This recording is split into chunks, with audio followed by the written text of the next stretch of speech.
आप सभी लोग जानते हैं कि 24 नवंबर 2024 यानी रविवार को पड़ रही है मार्गशीर्ष महीने की नवमी तिथि। और दोस्तों, यह वह नवमी तिथि है जो मार्गशीर्ष महीने में पड़ने वाली सबसे बड़ी तिथि है, क्योंकि यह रविवार के दिन पड़ रही है और इसका बहुत ही बड़ा और विशेष महत्व होता है। पूज्य गुरु जी ने कहा है कि अगर कभी भी मौका लग जाए और मार्गशीर्ष महीने की रविवार नवमी तिथि को पड़ जाए तो आप लोगों को हल्दी का जल वाला उपाय तो अवश्य ही करना चाहिए।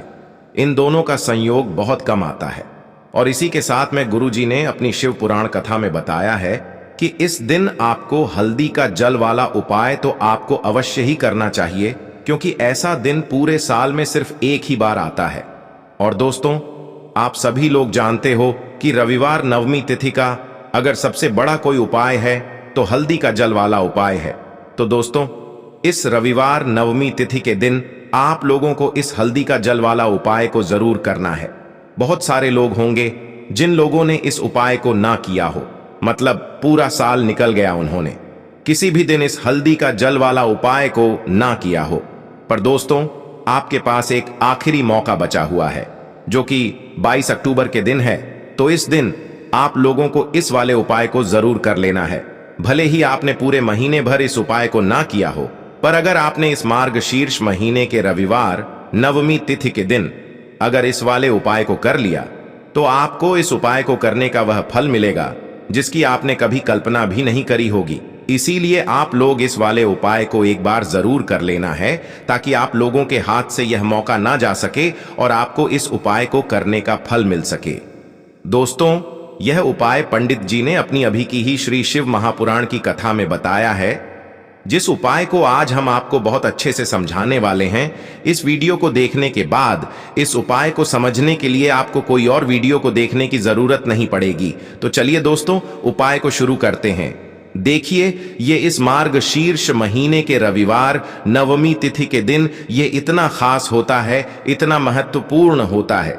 देखा गया है कभी कभी बड़े बड़े पूजा पाठ अनुष्ठान से जो मनोकामना पूर्ण नहीं होते, वह मार्गशीर्ष महीने के रविवार नवमी तिथि के दिन एक छोटे से उपाय करने से ही आपकी मनोकामना पूर्ण हो जाती है। और बहुत सारे लोगों ने इस उपाय को किया भी है और उनको इस उपाय को करने का फल भी जरूर मिला है। अगर आप लोग भी इस उपाय को करना चाहते हैं तो आप इस उपाय को पहले अच्छे से समझ लेना, सुन लेना, उसके बाद करना। आपको इस उपाय का फल जरूर मिलेगा। और इस उपाय को कर लेने से आपके घर में चाहे किसी भी प्रकार की दुख और समस्या क्यों ना चल रही हो, आपको उसका कारण भी नहीं पता है कि भाई यह समस्या किस कारण से चल रही है। उसका कुछ भी कारण हो सकता है, जैसे पितृदोष हो सकता है या किसी भी तरह का मंगल दोष भी हो सकता है। तो इस दिन आप लोगों को यह वाला उपाय कर लेना है। यह एक ऐसा उपाय है जिस उपाय को अगर किसी विशेष दिन पर किया जाए तो भाई उस विशेष दिन का जो है वह तो हमें मिलता ही मिलता है, पर हमने उस दिन पर इस उपाय को किया है तो हमें उससे भी बड़ा फल मिलता है, और फल बहुत जल्दी मिलता है, क्योंकि आप इस उपाय को बहुत ही बड़े और विशेष दिन पर कर रहे हो। तो चलिए अब उपाय के बारे में बात करते हैं, लेकिन उससे पहले आप लोगों को यह जानना आवश्यक है कि आखिर यह उपाय किस समय करना है, किसको करना है और कैसे करना है। तो चलिए हम आगे आपको वीडियो में एक एक करके बता देते हैं। लेकिन उससे पहले अगर आप लोग हमारे चैनल पर पहली बार आए हैं या फिर मेरी आवाज आज पहली बार सुन रहे हैं तो हमारे चैनल को सब्सक्राइब जरूर कर लेना और इस वीडियो को लाइक करके कमेंट बॉक्स में ओम नमः शिवाय जरूर टाइप कर देना। तो दोस्तों, इस हल्दी का जल वाला उपाय को हमें इस रविवार नवमी तिथि के दिन कैसे करना है, किसको करना है, किस समय करना है और कहां पर करना है, यह सारे सवालों के जवाब आपको इस वीडियो में मिल जाएंगे। और जो ये वीडियो देखेगा भाई, उसको हल्दी का जल वाला उपाय जरूर करना चाहिए, क्योंकि इस दिन हल्दी का भी बहुत ही बड़ा और विशेष महत्व होता है। और जब बात आ जाए हल्दी का जल वाला उपाय की, तो यह सोने पर सुहागा वाली बात हो जाती है और यह एक बहुत ही बड़ा उपाय हो जाता है इस रविवार नवमी तिथि का। तो अब दोस्तों, इस हल्दी का जल वाला उपाय को आखिर करना किसको है, सबसे पहले हम लोग वह बात जान लेते हैं। तो देखो, घर की जो बड़ी माताएं बहनें होती हैं, उन माताओं बहनों में से कोई भी एक बड़ी माता बहन इस वाले उपाय को कर सकती है। और दोस्तों, अगर आप चाहे तो अपने घर में से सभी सदस्यों को भी इस उपाय को करवा सकते हैं। अगर किसी व्यक्ति की खुद की कोई मनोकामना है खुद की कोई दुख और परेशानी है जो कि वह अपने लिए ही करना चाहता है, इस वाले उपाय को तो वह खुद अपने लिए भी कर सकता है। बाकी अगर कोई घर में से ऐसा है जो कि अपने पूरे घर परिवार की सुख और शांति के लिए यह वाला उपाय करना चाहता है, तो भाई वह भी कर सकता है, उसमें भी कोई दिक्कत वाली बात नहीं है। कहने का मतलब यह है कि इस उपाय को हर एक सदस्य भी कर सकता है और पूरे घर परिवार के सदस्य के लिए घर की बड़ी माताओं बहनों में से कोई एक माता बहन भी कर सकती है। माताएं बहनें अगर घर में उपस्थित ना हो या वह यह वाला उपाय ना कर पा रही हो, तो फिर घर का कोई बड़ा सदस्य भी इस हल्दी का जल वाला उपाय को कर सकता है, चाहे फिर वह पुरुष ही क्यों ना हो, उसमें कोई भी दिक्कत वाली बात नहीं है। अब दोस्तों, जो अगला प्रश्न निकल कर आता है वह यह आता है इस उपाय को लेकर कि आखिर इस उपाय को हमें किस समय करना है, सुबह के समय करना है कि शाम के समय करना है। तो देखो, इस वाले उपाय को आप लोग सुबह के समय भी कर सकते हो और शाम के समय प्रदोष काल में भी कर सकते हो। अब अगर आप पूछो कि भाई सबसे उत्तम समय कौन सा रहेगा इस हल्दी का जल वाला उपाय को करने का, तो हम आपसे बस यही कहेंगे कि इस उपाय को आप सुबह के समय करेंगे तो ज्यादा बेहतर होगा। बाकी अगर प्रदोष काल शाम के समय भी करेंगे तो भी अच्छा होगा, उसमें कोई भी दिक्कत वाली बात नहीं है। तो अब दोस्तों, जो अगली सबसे बड़ी और महत्वपूर्ण बात आती है वह यह आती है कि सुबह अगर हम उपाय को करेंगे तो हमें कितने बजे से लेकर कितने बजे तक के बीच में करना है, और शाम के समय प्रदोष काल में करेंगे तो हमें कितने बजे से लेकर कितने बजे के बीच में करना है। तो देखो, सुबह जितनी जल्दी हो सके आप उपाय को करने की कोशिश करना। बाकी अगर किसी कारणवश लेट भी हो जाओ, थोड़ी देर भी हो जाए, तो 10 या 11 बजे तक भी आप उपाय कर लेना, पर 12 बजे से ज्यादा देरी ना हो, ठीक है? इस बात का ध्यान रखना। उसके बाद में दोस्तों, अगर शाम के समय प्रदोष काल की बात करें, प्रदोष काल का जो समय है होता है वो शाम के 6 बजे से शुरू हो जाता है। मतलब शाम के 6 बजे से लेकर 7 बजे के बीच का जो समय होता है, यह समय प्रदोष काल का समय होता है। तो आप इस उपाय को 7 या 8 बजे के बीच में भी कर सकते हो। मतलब शाम के 6 बजे से रात 8 बजे के बीच में आप कभी भी इस वाले उपाय को कर सकते हो, उसमें कोई भी दिक्कत वाली बात नहीं है। देखिए, मार्गशीर्ष का पवित्र महीना होता है, भगवान विष्णु को समर्पित मार्गशीर्ष का महीना होता है। भगवान विष्णु को समर्पित नवमी तिथि भी होती है। भगवान विष्णु को समर्पित 3 शुभ योग, 3 दुर्लभ तिथिवार, ये अगर मिल गए हैं तो आपको आज के दिन एक विशेष उपाय करना है। आप आपके घर में आपके घर का जो मटका है, जो ठंडा जो जल है, माटी का जो मटका है, उस माटी के मटके के जल से आपको वह जल जो है वह तांबे के पात्र में लेना है, और इस पात्र के अंदर आपके रसोई घर से आपको एक चुटकी हल्दी इस पात्र के अंदर आपको मिला देना है। हल्दी शुद्ध होनी चाहिए, हल्दी पवित्र होनी चाहिए। ध्यान रखना, हल्दी में कोई अन्य मसाले मिले हुए नहीं होने चाहिए। पीसी हुई हल्दी आपको इसके अंदर डालना है, और इस हल्दी मिश्रित जल से आज इस मार्गशीर्ष की नवमी पर, रविवार के दिन पर, आपके घर के आसपास जो भी केले का वृक्ष हो, केले के वृक्ष के वहां पर जाना है, और आज के दिन आपको पूर्वमुखी होकर के केले के वृक्ष को प्रणाम करना है। नवमी का दिन है, भाग्य का उदय करने के लिए होता है। देखो, जब आप तांबे के पात्र के अंदर एक चुटकी हल्दी डालोगे, तब आपको ओम ब्रह्म बृहस्पति नमः इस मंत्र का कम से कम 11 बार जाप करना है। और जब आप केले के वृक्ष के वहां पर जाओगे और केले के वृक्ष को प्रणाम करोगे, नवमी का दिन केले के वृक्ष को अगर आप निहारते हैं तो आज के दिन आप साक्षात भगवान विष्णु को निहारते हैं। केले का देव वृक्ष बहुत ही पवित्र, बहुत ही पॉजिटिव एनर्जी, जो कि आपके भाग्य, जो आपका रूठा हुआ भाग्य है, उसे चमकाने में सहायक होता है। आपको केले के वृक्ष की जड़ में आज के दिन हल्दी मिश्रित जल आपको डालना है। ओम नमो भगवते वासुदेवाय का 11 बार जाप करना। उसके बाद केले के वृक्ष को आज के दिन छूना। केले के वृक्ष की जड़ में जो मिट्टी में जो आपने जल डाला है, वो जल जो है, जो मिट्टी जो है, वो गीली हो गई होगी। वो थोड़ी सी मिट्टी आप आज के दिन अगर आपकी नाभि पर लगाते हैं तो यकीन मानिए आपका भाग्य चमक जाएगा। आपके जीवन के जो भी अंधकार है वह दूर होते चले जाएंगे। आपको आपके जीवन में रास्ता नजर आते रहेगा कि आपको किस दिशा में चलना चाहिए। आपको प्रेरणा मिलती रहेगी। आपका जीवन जो है वह बहुत ही सरल बन जाएगा। बहुत ही प्रभावशाली उपाय है। ये मिट्टी कोई साधारण मिट्टी नहीं है। हल्दी मिश्रित जल आपने इसमें डाला है और यह मिट्टी है केले के वृक्ष की जड़ की जब, और वो भी कौन सा नवमी का दिन है। तो यह उपाय आपको गंवाना बिल्कुल भी नहीं है। थोड़ी सी मिट्टी आपकी नाभि पर लगाना, आपका भाग्य चमक जाएगा। पहला उपाय हो गया। दूसरे उपाय के बारे में बात कर लेते हैं। कहते हैं कि मार्गशीर्ष महीने की नवमी तिथि पर ही यह उपाय किया जाता है और पूरे साल भर आप कभी भी नहीं कर सकते। ये उपाय केवल कल के दिन, कल का दिन बेहद खास है। कल के दिन यह उपाय आपको कर लेना चाहिए। पीपल का एक पत्ता लेकर के आना। पीपल का पत्ता कड़क नहीं होना चाहिए, पीपल का पत्ता नरम होना चाहिए, बिल्कुल कोमल पत्ता लेना है। पूज्य गुरुदेव ने स्पष्ट रूप से यह उपाय बताया था, तब स्पष्ट रूप से बोला था कोमल पत्ता, यानी कि बिल्कुल मुलासा पत्ता आपको लेना है। साथ में आपको लेना है पीला चंदन। पीला चंदन अगर आपके पास हो तो आप ले लीजिए, नहीं तो बाजार से लेकर के आइए। पीला चंदन हो तो घीस करके उसका पेस्ट के रूप में आपको तैयार कर लेना है।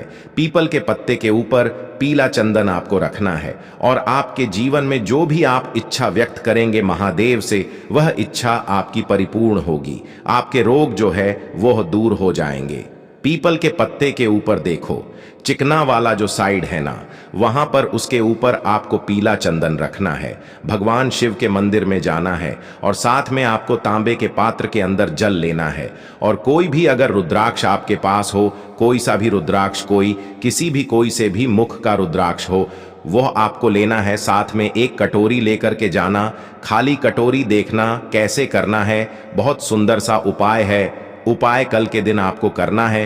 क्या करोगे? भगवान शिव के मंदिर में जाओगे। सुबह से लेकर के शाम तक कोई समय की पाबंदी नहीं है, जब आपकी इच्छा हो तब आप जाइए। हो सके तो भगवान शिव का जैसे कि 9-10 बजे सुबह प्रातः 9-10 बजे जब सब भगवान के ऊपर जल अर्पित करते थे, उसके बाद अगर जाओगे तो अति उत्तम है। अति उत्तम जब बिल्कुल शांत हो जाएगा वातावरण, जब मंदिर में कोई नहीं आ जाता, उस समय अगर आप यह उपाय करोगे तब यह उपाय बहुत ही लाभकारी होता है। क्या करोगे आप? रुद्राक्ष और जो जल है, तांबे के पात्र के अंदर जल है, उसके अंदर रुद्राक्ष डाल करके रुद्राक्ष को निकाल लेना। ठीक है, जो खाली पात्र लेकर के हो वो जलाधारी के कोने पर रख देना। श्री शिवाय नमस्तुभ्यम का जाप करते हुए तांबे का पात्र जो है, जिसमें जो जल है, जो रुद्राक्ष मिश्रित जल है, उस जल से आपको भगवान शिव के शिवलिंग का अभिषेक करना है। जैसे ही जल जो है भगवान शिव के शिवलिंग से बहता हुआ, जलाधारी के वहां से आता हुआ, वो आपको जल जो है उस जल को झेल लेना है। ज्यादा जल को झेलना, क्योंकि यह जल आपको लगातार 22 दिनों तक पीना है। जल को पीना है। समझ में आई बात? यह जो जल है आप साइड में रख लीजिए। अब आपके पास है पीपल के पत्ते के ऊपर पीला चंदन। त्रिपुंड की जो 3 उंगलियां रहती हैं, सीधे हाथ की जो 3 उंगलियां रहती है, त्रिपुंड वाली उंगलियां, वो त्रिपुंड वाली उंगलियां जो है पीपल के पत्ते के ऊपर जो पीला चंदन है उस पर स्पर्श करवाना है। और इन तीनों उंगली को कटी भाग, भगवान शिव और माता पार्वती जिससे जुड़े हुए रहते हैं उसे कटी भाग कहते हैं, कटी भाग के वहां पर स्पर्श करवाना है।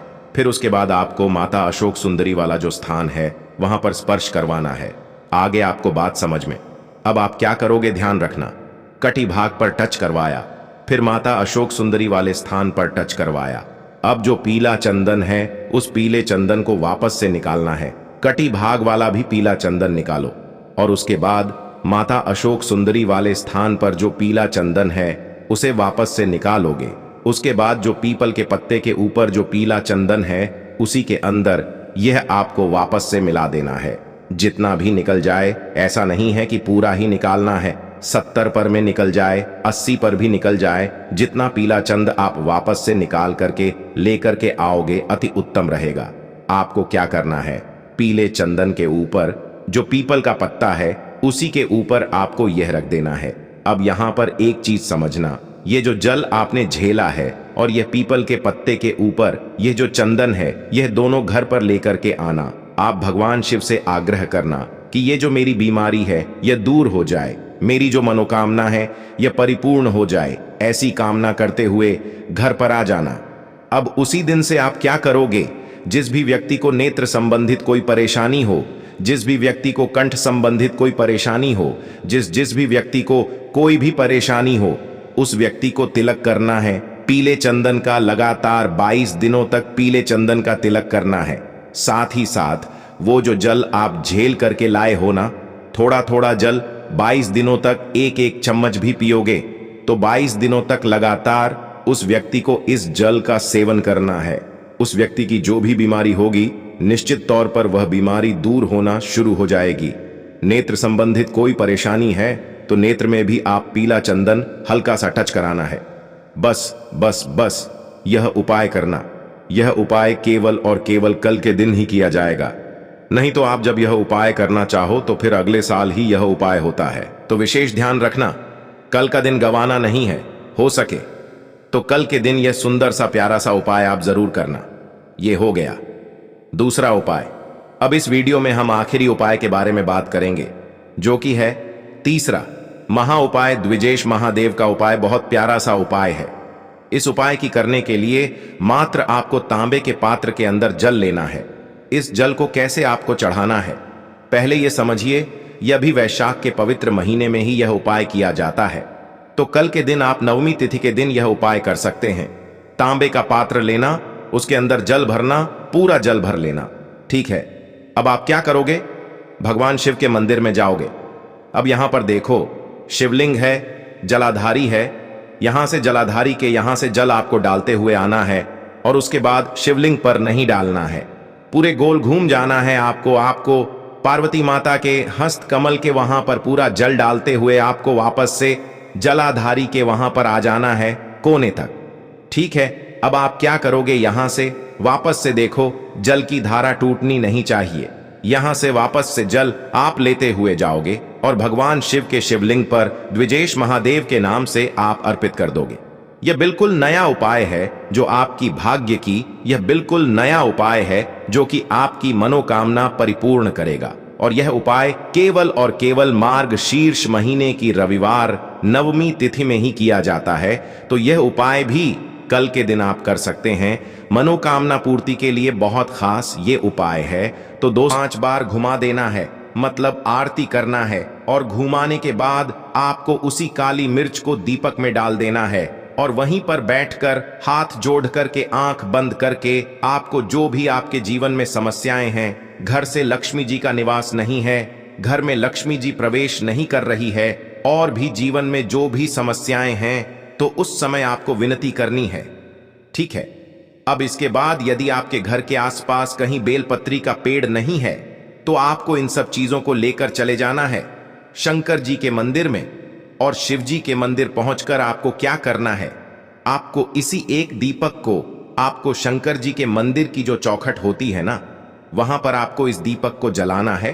और दीपक जलाते समय आपका मुख उत्तर दिशा की ओर होना चाहिए। दीपक जलाने के बाद आपको क्या करना है, एक काली मिर्च अपनी हथेली पर रखना है और आपके जीवन में जो भी समस्याएं हैं, चाहे वो समस्या परिवार को लेकर हो या फिर धन को लेकर हो, वो अपनी वह समस्या बोलनी है। और बोलने के बाद आप उसी काली मिर्च को दीपक में डाल देना है और आपकी कामना पूर्ण हो जाए, घर में लक्ष्मी जी का निवास हो, ऐसी कामना आपको कर लेनी है। देखिए, शंकर जी की मंदिर की जो चौखट होती है ना, उसमें 33 कोटि देवी देवता निवास करते हैं। यदि आप वहां पर दीपक जलाते हैं तो इससे भगवान शिव तो प्रसन्न होते ही है, साथ ही आपको 33 कोटि देवी देवताओं का आशीर्वाद प्राप्त होता है और वह सभी प्रसन्न होते हैं जिनकी आशीर्वाद से आपकी कामना 100% पूरी होती है। तो आप ये उपाय जरूर करिएगा। आप बहुत ही छोटा सा उपाय है, करके देखिएगा। अब दोस्तों, हम जान लेते हैं तीसरे चमत्कारी और विशेष उपाय के बारे में। देखिए, ये उपाय बहुत ही चमत्कारी है क्योंकि इस उपाय से आपके जिम्मे तेज की वृद्धि होगी, यानी कि जीवन से जितना भी अंधकार ही वो सभी दूर होगा। तो इस उपाय के लिए आपको मात्र एक गुड़ का टुकड़ा लेना है। गुड़ का टुकड़ा आपके जीवन में तेज की वृद्धि करता है और साथ ही साथ आपके जीवन से जो अंधकार है उसे दूर करता है। इसी के साथ मैं आपको एक चावल दाना यानी कि अक्षत का दाना लेना है। ये चावल का दाना आपके जीवन में सुख शांति को लेकर के आता है, आपके जीवन में धन की जितनी भी परेशानियां हैं उन्हें समाप्त करता है। इसी के साथ मैं आपको मात्र एक हरा मूंग लेना है। हरा मूंग जो है वह बुध ग्रह को प्रसन्न करता है। देखिए, हरे मूंग का उपाय करने से बुध ग्रह मजबूत होता है और बुध ग्रह के मजबूत होने से बुद्धि, ज्ञान और विवेक की प्राप्ति होती है। तो ये तीनों ही सामग्री आपको एक एक लेनी है, यानी कि एक गुड़ का टुकड़ा, एक चावल का दाना, एक हरा मूंग आपको लेना है। देखिए, हरा मूंग का दाना और चावल का जो दाना है वो आपको साबुत लेना है, खंडित नहीं होना चाहिए। और इसी के साथ में आपको मात्र एक तांबे के पात्र के अंदर अपने घर से शुद्ध जल ले लेना है। देखिए, अब इन सभी सामग्रियों को लेकर के सीधे आपको पहुंच जाना है भगवान शिव के मंदिर में। आप ये उपाय सुबह से लेकर के शाम तक किसी भी समय कर सकते हैं, लेकिन रविवार के दिन ही आपको इस उपाय को करना है। तो सबसे पहले तो ये जो एक गुड़ का टुकड़ा है, एक चावल का दाना है और एक हरा मूंग का दाना है, उन तीनों को आपको उस जल के पात्र के अंदर डाल देना है। लेकिन यह जो उपाय है आपके जीवन की सारी परेशानियों को दूर करने के लिए होता है, लेकिन विशेष मनोकामना तीनों सामग्रियों से ही आपकी परिपूर्ण हो जाती है। देखिए, यदि आपके जीवन तेज होगा तो सभी आपसे वार्तालाप करेंगे, सभी आपसे बात करेंगे और आपका जो मान सम्मान है वह बढ़ता है। और चावल का जो दाना है वह धन में वृद्धि करता है, मन की शांति के लिए होता है। और हरा मूंग जो है वो बुद्धि, ज्ञान और विवेक की प्राप्ति के लिए होता है।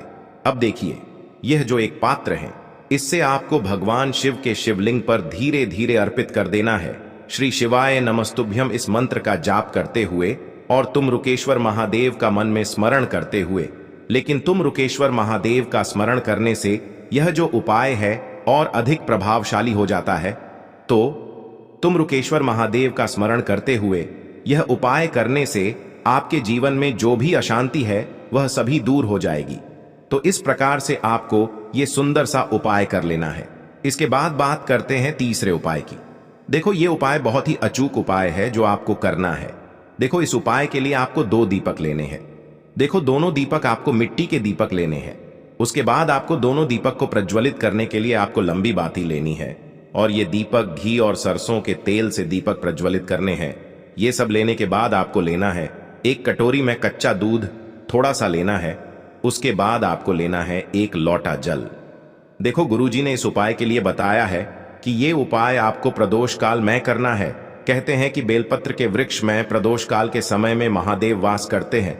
उस समय हम कोई भी उपाय करते हैं तो उसका फल हमें अवश्य मिलता है। देखो, अब ये सब सामग्री लेकर आपको प्रदोष काल में चले जाना है बेलपत्र के वृक्ष के वहां पर।